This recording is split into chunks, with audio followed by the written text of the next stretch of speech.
কালীগঞ্জের মোলান্দি গ্রামে বোমাবাজিতে নিহত তামান্নার মৃত্যুর প্রায় 5 দিন পর অভিযুক্ত আনোয়ার শেখদের বাড়ি থেকে শুক্রবার বেশ কিছু সকেট বোমা উদ্ধার করে পুলিশ। সকাল থেকেই পুলিশি নিরাপত্তায় মুড়ে দেওয়া হয় এলাকা। এরপর ঘটনাস্থলে পৌঁছায় বোম স্কোয়াড এবং বোমগুলি নিষ্ক্রিয় করে।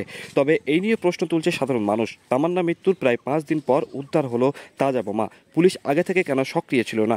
এ বিষয়ে পুলিশের পক্ষ থেকে জানানো হয়, দুটি বাড়ি থেকে বেশ কিছু বোমা উদ্ধার হয়েছে। তবে তদন্তের স্বার্থে তাদের নাম এবং কতগুলি বোমা উদ্ধার হয়েছে সে বিষয়ে সঠিকভাবে জানানো হয়নি। শুক্রবার আনুমানিক দুপুর 2:50 নাগাদ সেই ছবি উঠে এলো।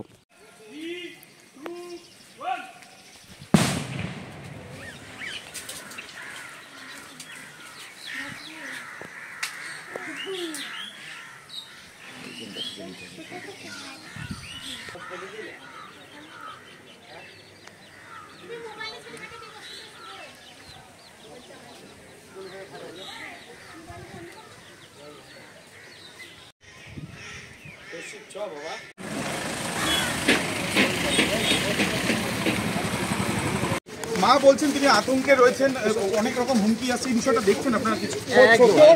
সমস্ত দিক খতিয়ে দেখছি। গোপন জবানবন্দি কিছু নেওয়া হলো? আজকে গিয়েছে, কোর্টের কাছে গিয়েছে, তারপরের মধ্যে আপাতত একজনই গেছে, তো তারপরের মধ্যে এটা প্রমাণ অনুযায়ী চলবে। স্যার বলছি, এই যে গতকাল আপনারা তল্লাশি অভিযান চালিয়ে মূলত কটি বাড়ি থেকে এই বোমাগুলো উদ্ধার করছেন? এটা দুটো বাড়ি থেকে করেছি। কার কার বাড়ি? বাকিটা আমরা সেখানে এই সময় তদন্তের স্বার্থে বলছি। ওকে, তার মধ্যে তো সিকিউরিটি পারভিউতে আমাদের যাওয়ার অধিকার নেই।